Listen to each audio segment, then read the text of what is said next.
Bonsoir à toutes et à tous.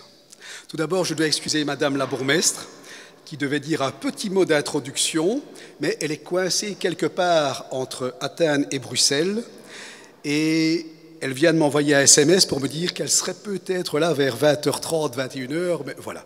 Donc, je ferai le petit mot d'introduction moi-même, qui sera bien long d'ailleurs.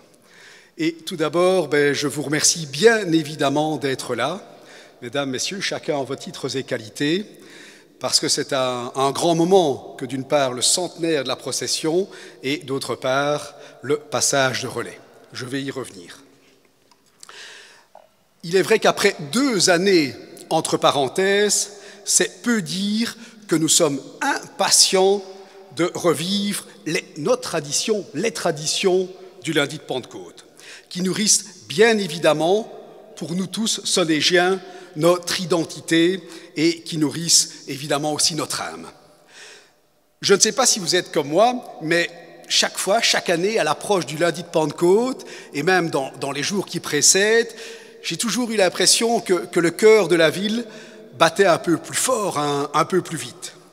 C'est le cas sans doute depuis des siècles, mais le vrai miracle, si je puis m'exprimer ainsi, monsieur le doyen, c'est que c'est encore le cas aujourd'hui dans notre 21e siècle technologique. Il est vrai que de tout temps, les hommes ont eu besoin de récits. Et Saint Vincent, la collégiale millénaire, le chapitre de chanoine qui a géré notre ville depuis le Xe siècle jusqu'à sa suppression définitive en 1796, le Grand Tour, c'est l'épine dorsale de Soigny. C'est elle qui nous relie aux générations antérieures et nous donne aujourd'hui encore, bien évidemment, le sentiment de faire communauté. Et le Grand Tour, parlons-en justement.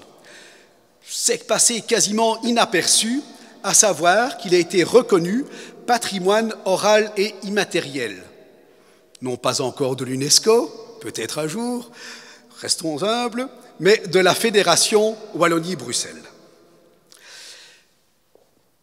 Ce que je voudrais tout particulièrement souligner à propos de cette reconnaissance, c'est que le dossier a été porté par toutes les associations impliquées dans l'organisation des fêtes de Pentecôte. La confrérie d'une part, le comité de la procession, l'ASBL Chapelle du Tour, la fabrique d'église et le musée du chapitre. Et le fait que le projet ait été concerté a particulièrement séduit la commission qui était chargée d'analyser notre demande, mais aussi Madame la ministre Bénédicte Linard, qui a signé l'arrêté de reconnaissance le 17 juillet 2020. Ce qui a également retenu l'attention de cette commission, c'est que cette tradition sonégienne de 760 ans aujourd'hui soit demeurée aussi vivante, alliant d'une part, fidélité à son noyau dur, avec les valeurs telles que cohésion sociale, solidarité, esprit de famille et bien évidemment attachement à notre saint patron, et d'autre part, de créativité. À nous tous maintenant, évidemment, de continuer à œuvrer en ce sens. C'est d'ailleurs dans cet esprit que le musée du chapitre a répondu avec enthousiasme à la proposition du comité de la procession de présenter une exposition au musée pour marquer le centenaire de cette procession, du moins dans sa forme actuelle. Le musée, depuis qu'il existe, et cela fait maintenant plus de 25 ans, a toujours veillé à s'associer aux projets marquants de la vie sonégienne, du moins quand il rentrait évidemment dans son champ d'action. Au moment de passer la main, permettez-moi peut-être de faire un petit feedback. Je ne remonterai pas à l'adolescence, ne vous inquiétez pas. En 1996, année d'inauguration du musée du chapitre, nous avons accueilli dans la collection des cahiers du chapitre, une collection que j'avais lancée quelques années auparavant, la publication que Paul Hasbrouck a consacrée à la procession historique pour son 75e anniversaire. En 1999, la contribution du musée pour le 4e centenaire de la confrérie Saint-Vincent a été un recueil d'études particulièrement de haut niveau scientifique. 2 ans plus tard, en 2001, un moment vraiment très important, avec l'ouverture des chasses pour la reconnaissance des reliques, ça a été une publication d'un exceptionnel niveau scientifique avec de très nombreuses contributions. Ce fut une étape vraiment très importante. Les ossements reposant dans la chasse de Saint-Vincent ont été reconnus comme du 7e siècle. Cela veut dire que de génération en génération, depuis maintenant plus de 13 siècles, nous portons, avec le culte de Saint-Vincent, un héritage commun. Nous nous inscrivons par là bien dans une longue chaîne, et c'est ce qui donne aussi sens à ce que nous faisons et aux projets que nous portons. En 2009, il fallait évidemment, impérativement, rendre compte, n'est-ce pas, Monsieur le Premier Échevin, de 25 ans de chantier, après 2 années de fermeture de la collégiale. Un chantier très important qui a donné lieu aussi à d'exceptionnelles découvertes archéologiques, notamment la confirmation d'une crypte semi-enterrée, des décors médiévaux et, de manière tout à fait exceptionnelle, des dizaines de parchemins sous la dalle en béton, là au-dessus de la galerie nord. Et oui, une telle restauration, évidemment, ne se déroule qu'une fois par siècle. Et en 2012, il fallait bien entendu aussi marquer le coup avec les 750 ans du Grand Tour. L'une des plus importantes manifestations de ce type dans notre pays par sa spécificité et sa vitalité. Pour le 12e cahier du chapitre, on a là aussi voulu être à la hauteur. J'ai envie de dire que de moments forts partagés ensemble pour continuer à écrire l'histoire de Soignies. Et aujourd'hui, en 2022, plutôt qu'en 2021, c'est avec un plaisir amplifié par l'attente que nous fêtons le centenaire de la procession historique. Mais a-t-elle toujours porté ce nom ? Qu'est-ce qu'il y a eu de neuf en 1921, sachant qu'il y avait déjà une cavalcade au préalable qui ramenait les reliques à la collégiale ? Qu'est-ce qui fait la singularité de notre procession ? Quelles en ont été les grandes étapes ? Eh bien, une exposition à la fois thématique et chronologique vous permettra bien évidemment d'en savoir beaucoup plus et de répondre à toutes ces questions en la découvrant dans le cloître du musée du chapitre. Celle-ci s'appuie bien entendu sur toute une série de recherches, de documents qui ont été collectés par notre ami Paul Hasbrouck, avec beaucoup de patience et beaucoup de passion. Le comité de la procession, et je le dis, je ne vous le cache pas avec une certaine émotion, c'est l'histoire d'une vie pour Paul Hasbrouck. Paul est entré au comité de la procession en 1968, il y a 54 ans. On a envie de dire qu'il était tombé dedans quand il était petit. Son père Louis en faisait déjà partie et Paul y est entré donc fort jeune et d'emblée y a été très actif. D'abord comme documentaliste, comme chef d'équipe, porte-parole, public relations, rédacteur de programmes, rédacteur d'articles promotionnels, etc. et aussi lanceur de nouvelles initiatives pour rendre notre procession toujours plus chatoyante. C'est ainsi que tout naturellement, il succède en 1989 à Gérard Sauvage comme secrétaire de la procession et en 2004 à André Boitquin comme président du comité de la procession. Pour des raisons de santé, Paul n'a pas pu être parmi nous ce soir, mais il a tenu à être présent symboliquement sous la forme ici de son bâton de président de comité de la procession. Nous nous joignons ce soir au comité de la procession, bien évidemment, pour lui rendre un hommage en raison de son engagement absolument total pendant autant d'années avec lequel il a incarné cette fonction tant que ses forces le lui permettaient. Et je tiens ici aussi à remercier son épouse, Lucie, et à les applaudir très sincèrement tous les deux.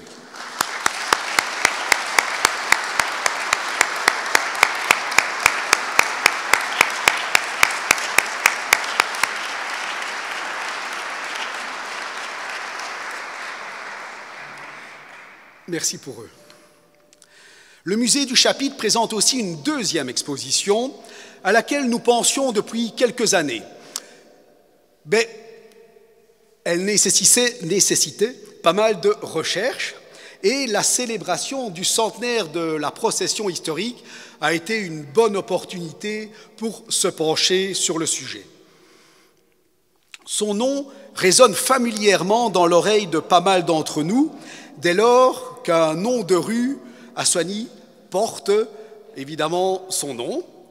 Beaucoup en ont entendu parler aussi par leurs aînés, car il fut une des personnalités les plus marquantes de Soignies au XXe siècle.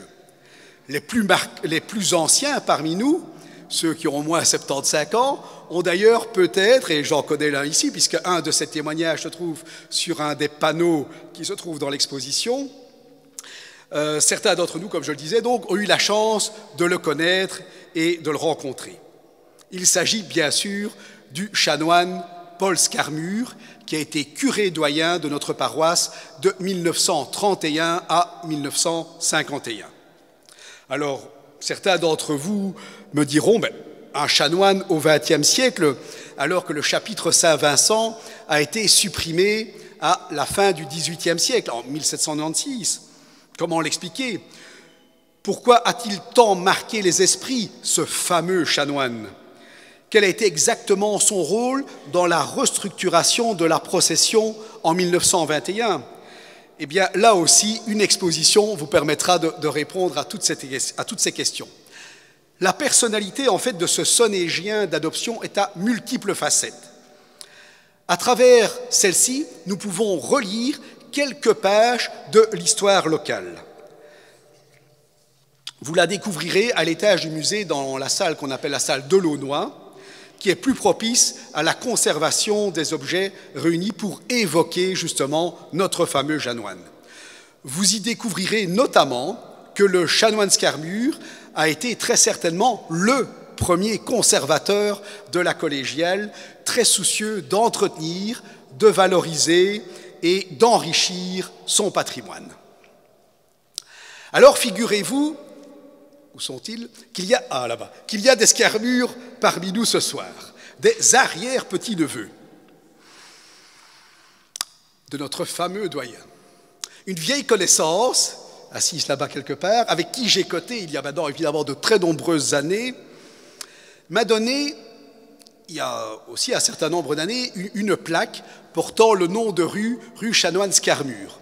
Je ne vous dirai pas par quel biais c'est arrivé entre ses mains, mais bon voilà, disons qu'aujourd'hui il a un petit peu mieux tourné, il a même très bien tourné, dès lors qu'il est devenu professeur d'économie à l'université de Mons et accédant d'ailleurs à plusieurs responsabilités académiques. Cela me fait rudement plaisir de te retrouver parmi nous ce soir, Patrick, puisque ça faisait déjà quelques années que nous ne nous étions plus vus. Et puis son frère Vincent, qui n'a pas pu être présent ce soir parce que bon, il habite Paris, a déposé également au musée du chapitre, il y a quelques années maintenant, une sculpture de Brichard, un artiste sonégien, représentant les 8 confrères portant la châsse de Saint-Vincent et ayant appartenu aussi au chanoine Scarmure. Et plus récemment, nous avons eu le plaisir de faire la connaissance de Marie-Joëlle Scarmure. Je ne sais pas si elle est ici ce soir.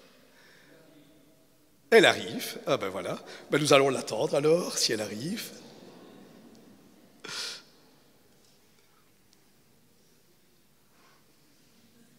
Alors voilà. Voilà. Mais donc, Marie-Joëlle, parlions justement de toi. Voilà. Et donc, plus récemment, nous avons eu le plaisir d'entrer en contact avec Marie-Joëlle Scarmure, qui habite Neuville et que je n'avais pas le plaisir de connaître. Et cerise sur le gâteau, Marie-Joëlle a fait don au musée du chapitre de l'harmonium de son ancêtre, le chanoine Scarmure. Un très bel instrument qui valait vraiment la peine d'être restauré et de reprendre vie. C'est un ami de très longue date que je me permets de citer, Pierre Guevart, d'Anguien, ici présent, restaurateur au MIM, au Musée des instruments de musique, qui a pris l'harmonium en main et qui s'est investi vraiment avec passion, et je tiens à le remercier, dans une restauration prometteuse. Vous pourrez en juger vous-même, car nous avons demandé à un autre ami, notre carillonneur titulaire, Patrice Polliard, de jouer de l'harmonium dans le cadre de notre inauguration, harmonium donc qui se trouve dans la salle de l'Aunois. Un ami, ce cher Patrice, auquel évidemment aucun clavier, pour ceux qui le connaissent, aucun clavier ne résiste. Avant de nous retrouver dans le musée pour découvrir ces expositions ou autour d'un verre, je voudrais clôturer cette intervention par un moment que vous imaginez sans aucun doute, si vous me connaissez un petit peu, symboliquement et émotionnellement très fort. Cela fait 33 ans que je suis le conservateur de la collégiale, réalisant par là quelque part un rêve de gosse. Tout jeune déjà, à l'école primaire, je collectionnais tout ce qui concernait la collégiale, les images, etc. Et vous imaginez bien que près de 50 ans plus tard, la documentation est abondante, occupant quasiment 2 pièces de notre maison, et qu'il y a de nombreux mètres courants de documents accumulés au cours de ces très nombreuses années. Je vous passe les détails. Le musée du chapitre, nous l'avons créé, mon épouse Caroline et moi-même, il y a maintenant plus de 25 ans. Nous y avons consacré l'essentiel de nos temps libres et aussi, nos filles ne me démentiront pas, elles sont ici au premier rang, l'essentiel de nos conversations familiales, à telle enseigne, avec une petite pointe d'humour, que notre fils en a peut-être tellement eu marre d'en entendre parler qu'il s'est installé maintenant aux États-Unis. Enfin voilà. Votre présence à tous ici ce soir nous conforte dans l'idée que nous avons pu créer la confiance des Sonégiens dans ce projet parti de rien et contribuer, nous l'espérons, à renforcer la fierté dans notre histoire et notre patrimoine commun. Pour donner toutes les chances à ces projets de continuer à vivre, de s'inscrire dans la durée, nous avons voulu, mon épouse et moi-même, passer le témoin dans de bonnes conditions, de manière planifiée, accompagnée et non dans la précipitation. Mais pour cela, quoi qu'il en coûte de se dire que c'est ici, avec l'exposition relative au centenaire d'une part et à l'exposition relative au Chanoine Scarmio d'autre part, le dernier projet que nous avons porté à deux au musée du chapitre, il ne faut pas laisser passer sa chance quand elle se présente. Car nous le vivons comme une véritable chance d'avoir rencontré deux jeunes, nourrissant un véritable intérêt pour le patrimoine de notre bonne ville, bien entendu, de Soignies, mais aussi d'une manière plus générale, le patrimoine, qu'il soit immeuble ou mobilier, vous allez comprendre tout de suite pourquoi. Il n'est d'ailleurs pas superflu d'être à deux, tant la charge est lourde. Certains pensent, comme je l'ai encore entendu tout récemment, pas plus tard que la semaine dernière, que cette activité de conservateur de la collégiale ou du musée du chapitre, c'est notre job. Non. Pendant toutes ces années, ce fut notre hobby et bien évidemment aussi notre passion. C'est en plus de nos activités professionnelles à temps plein, comme c'est le cas aussi pour les deux nouveaux conservateurs. Je suis très fier, et je les invite à me rejoindre, Noémie et Maxime, je suis très fier de vous présenter d'une part Noémie Petit, doctorante en histoire de l'art et préparant une thèse de doctorat, je ne vais pas me tromper, sur les hôtels, non, les retables d'hôtels néogothiques dans les édifices de culte médiévaux. Et donc Noémie est la nouvelle conservatrice du musée. Et d'autre part, Maxime Gabriel, architecte, riche d'une spécialisation en conservation-restauration du patrimoine immobilier. Donc, comme je vous l'évoquais à l'instant, tout l'intérêt pour le mobilier et l'immobilier. Et Maxime est donc le nouveau conservateur de la collégiale.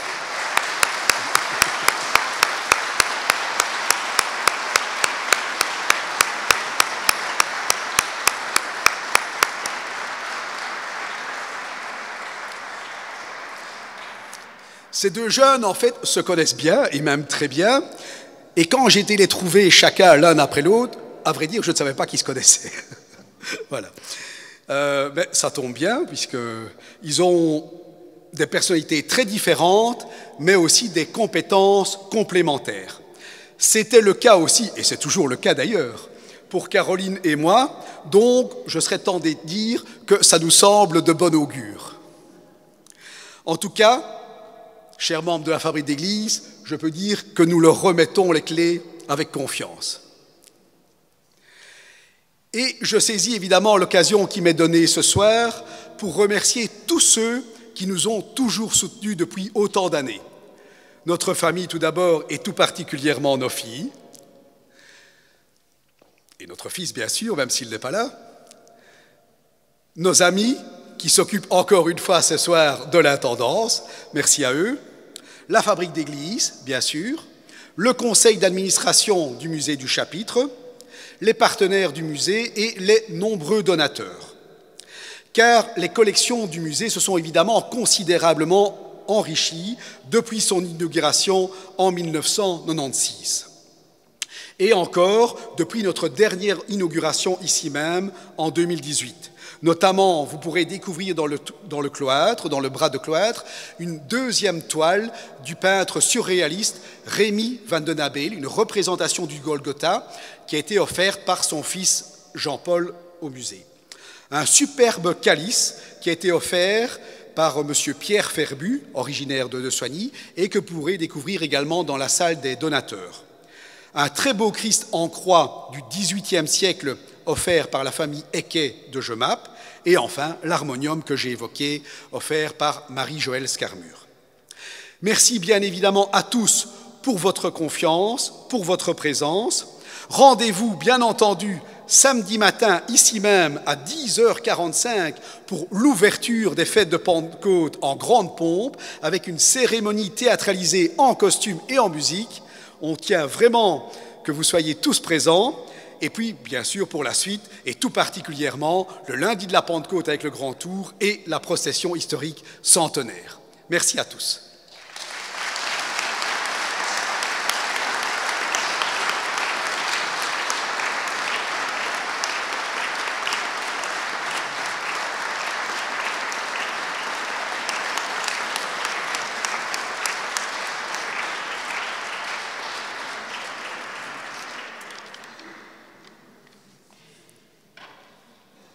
Bonsoir à tous. Je vais aussi vous remercier tous d'être là aussi nombreux ce soir. Je vais essayer d'être assez brève, mais Maxime et moi voulions quand même juste dire quelques mots. Et je vais d'abord passer par une phase de remerciement, parce que évidemment, je voulais remercier très chaleureusement Caroline et Jacques, d'une part pour la proposition qu'ils nous ont fait à Maxime et moi de devenir donc les nouveaux conservateurs de la collégiale et nouvelles conservatrices du musée du Chapitre, et surtout pour la confiance que vous avez mise en Maxime et moi, et d'une certaine manière aussi le risque que vous avez pris en décidant de passer la main, parce que, Jacques, comme tu l'évoquais, tout ce qui a été construit depuis plus de 25 ans représente un travail colossal, et lorsqu'on transmet la gestion d'un tel héritage, il y a toujours un risque, le risque que le travail qui suivra ne sera peut-être pas à la hauteur. Donc merci de cette confiance aussi. Et enfin, merci également pour l'accompagnement que vous avez mis en place tous les deux, parce que en fait, quand Jacques, tu m'avais proposé de devenir la nouvelle conservatrice du musée, la première chose que je me suis dite véritablement, c'est au vu du musée tel qu'il est aujourd'hui, au vu de tout le travail qui a été fait, les expositions, les publications, les relations avec les autres institutions, est-ce que j'ai véritablement les épaules assez solides pour assurer et pour assumer tout ce travail en gardant au moins le même niveau, un niveau équivalent? Grâce à l'accompagnement, il faut dire presque quotidien, qui a été mis en place, ce passage de relais se fait progressivement, en douceur et de manière tout à fait rassurante aussi. Et c'est une chance pour nous, pour Maxime et moi, mais c'est aussi une vraie chance pour le patrimoine de notre collégial lui-même, parce qu'un passage de relais progressif, sans rupture, eh bien, ça limite aussi la perte de savoir, de connaissances, la perte de savoir-faire aussi. Alors, durant ces derniers mois, mine de rien, il s'est déjà passé beaucoup de choses. Nous avons déjà pu expérimenter pas mal d'aspects de la gestion quotidienne du musée et du patrimoine de la collégiale.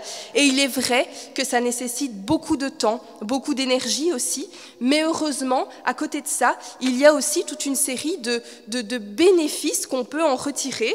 Alors, d'une part, il y a au niveau professionnel, par exemple. Alors, il y a énormément de choses qu'on n'apprend pas sur les bancs de l'université, toutes ces choses qu'il faut apprendre sur le terrain. C'est aussi sur le terrain qu'on rencontre des professionnels au contact desquels on apprend énormément, que ce soit les restaurateurs qui font un travail absolument formidable et qui sont toujours très ouverts pour nous partager leurs connaissances sur des aspects très techniques que nous, on maîtrise peu.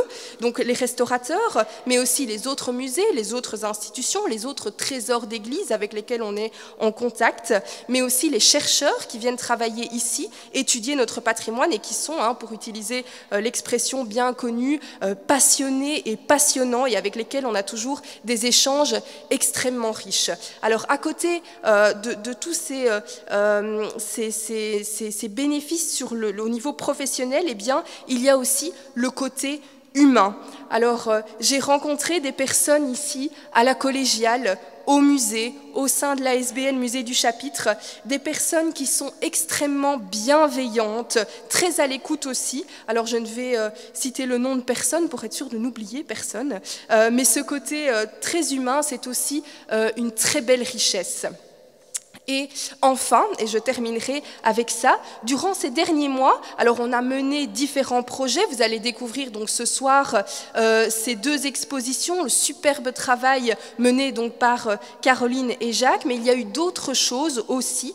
Et on va profiter ici de l'occasion pour vous parler d'un projet qui a abouti.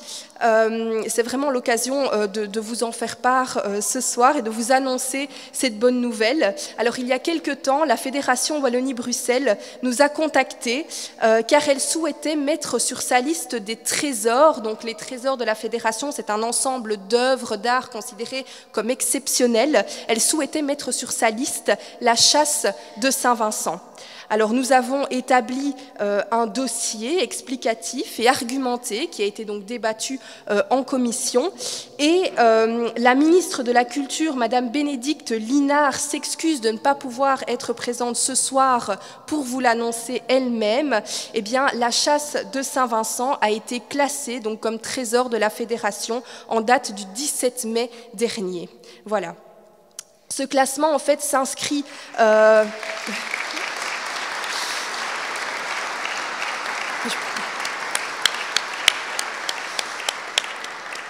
Alors ce classement s'inscrit en fait dans la continuité, dans la suite logique du classement du Grand Tour comme chef-d'œuvre du patrimoine oral et immatériel de la Fédération Wallonie-Bruxelles.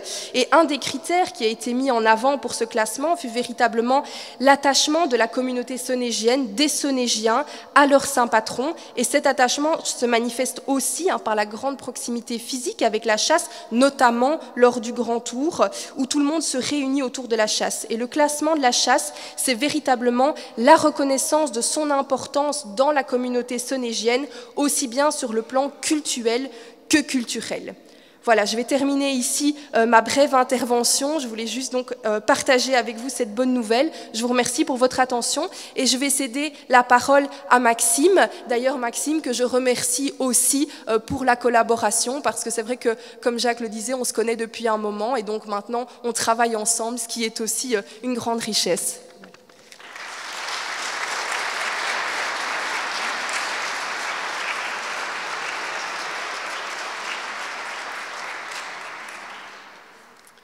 Bonsoir à toutes et tous.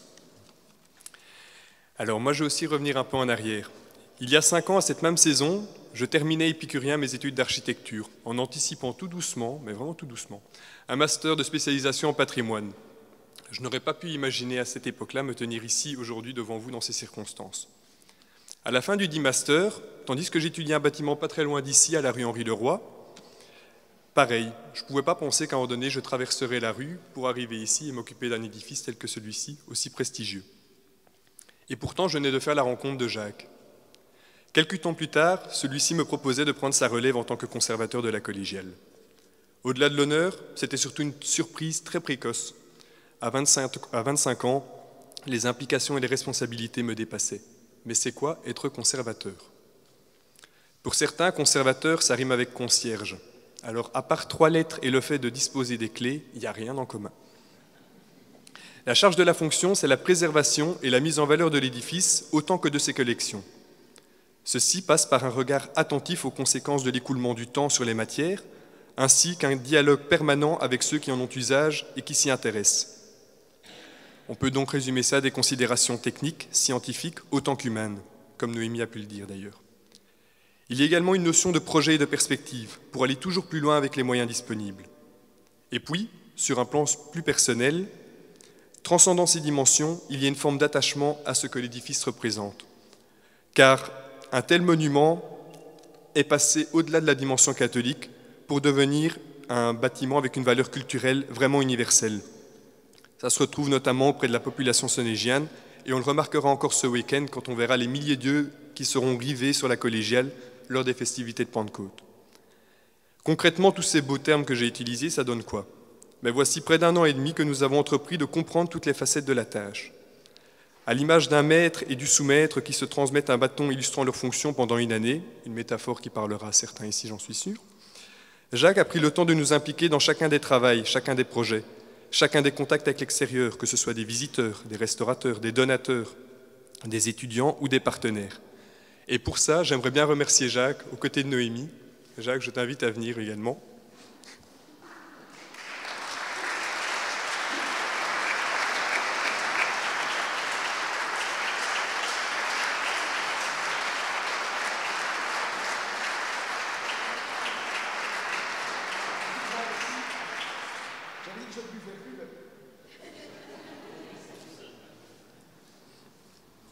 Cette fonction, elle s'intègre également dans un travail d'équipe. Chacun des membres de l'ASBL qui l'a fait vivre depuis sa création en 1996. Et parmi ceux-ci, une personnalité un peu plus discrète que Jacques, elle est assise, enfin elle est debout près d'un pilier là-bas derrière, c'est Caroline. Et Caroline, on aimerait vraiment te remercier, Noémie et moi également. Donc je t'invite à nous rejoindre devant et à recevoir beaucoup d'applaudissements.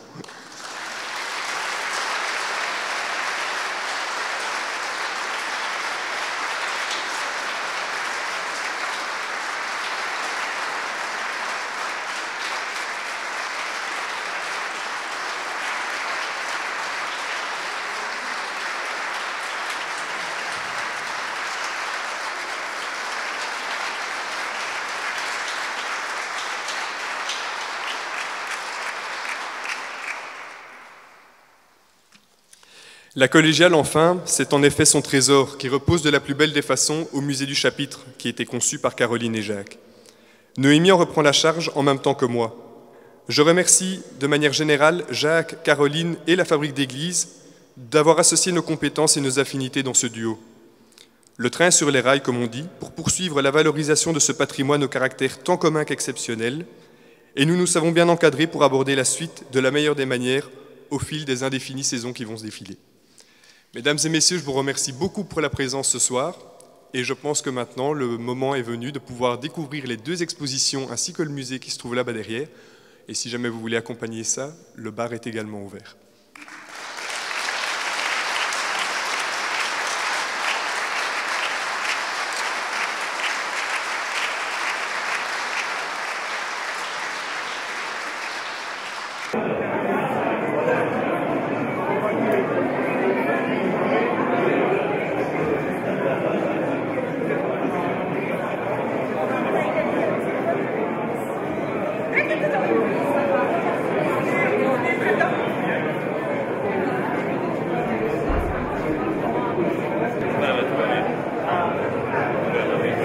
L'aîné de la famille.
Je pensais que ça allait refaire.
On connaît quand même un petit peu.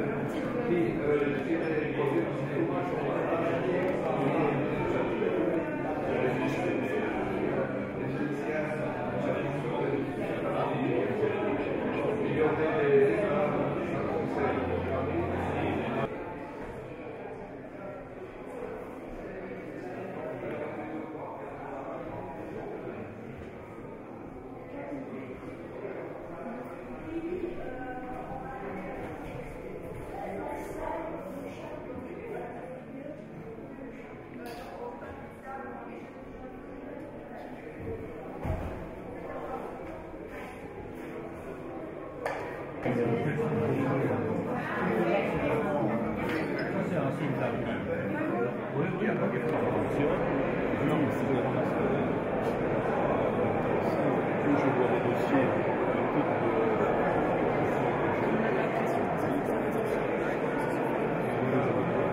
intéressant.